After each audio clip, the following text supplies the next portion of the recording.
He's the only visiting player to homer in 3 consecutive games in Dodger Stadium and have at least 2 extra base hits in those games. He is in rare form right now. Full maturation, full evolution of Bryce Harper. My team, 12U team, underachieved this weekend.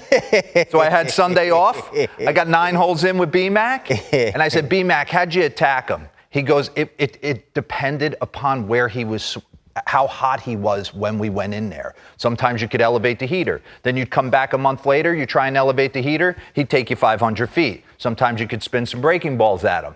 Come back in the next week, you throw breaking balls at him, 500 feet, constantly making adjustments. So it was kind of up to him if he was going to have a good series or not. But what I'm seeing from being there in 2012 when he arrived to what he has become now in that Phillies uniform, he is in complete command of every at-bat. So let's dive in a little bit of what he was able to do this weekend, because he is certainly fun to watch. The numbers are off the charts. He's having a better start to the year this year than he did in his MVP season. Run that back, left on left. I went down so many wormholes. Pause this real quick. Robert, tell me if I get heavy because I don't have a clock over here. Where am I at? You're at 9:16 right now. Let's go. All right, real quick. I went down so many wormholes talking about what he does mechanically. He's not a big mechanics guy.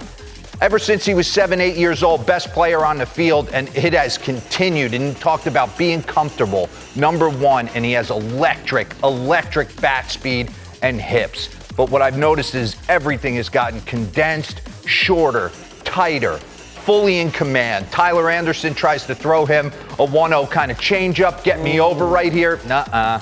That thing is absolutely torched. He's thinking up the middle the other way at all times to keep him locked in, thinking big part of the plate, a big part of the field. Phil Bickford right here, 94, middle of the plate.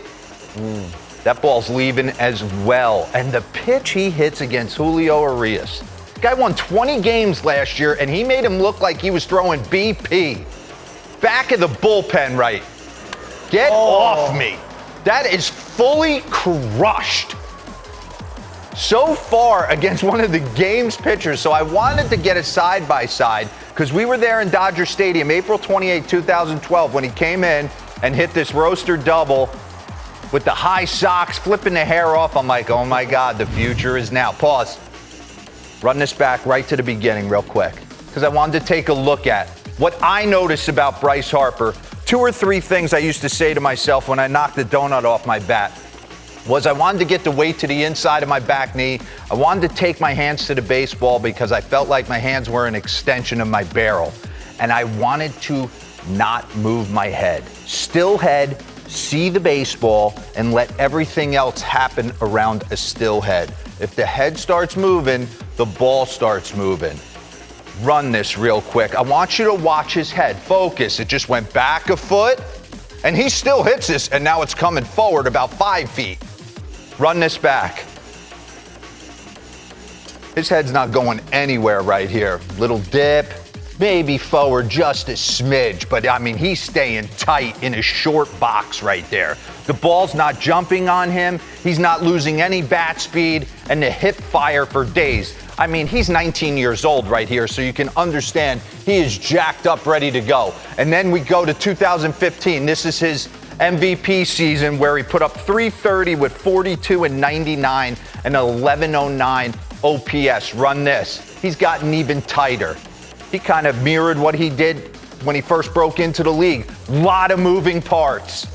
A lot of things happening to get right. He has tightened everything up. He is in complete command of every at-bat. He has that ability to drop that shoulder and create so much bat speed and so much torque. He's different. It's different. And you take a look at the last 2 seasons, expected batting average. This is his MVP year, 301.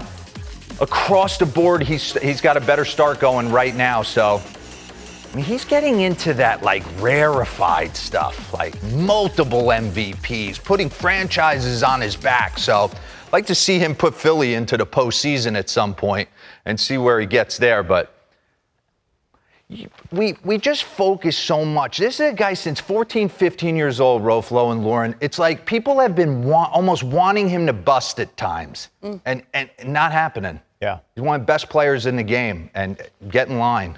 Special stuff. I think we've said numerous times on this show that he went from, quote-unquote, being one of the most overrated players to now being one of the underrated superstars that we don't really talk about. Possible. I think overrated is unfair. I think guys were jealous I do too. of the attention he got. Yeah. No, I love how he says point. he misses playing in the field. It matters to him. He's a gamer. Yeah. Now it'll be interesting to see how he's able to rebound and when he can get back out there. Good stuff, DeRosa.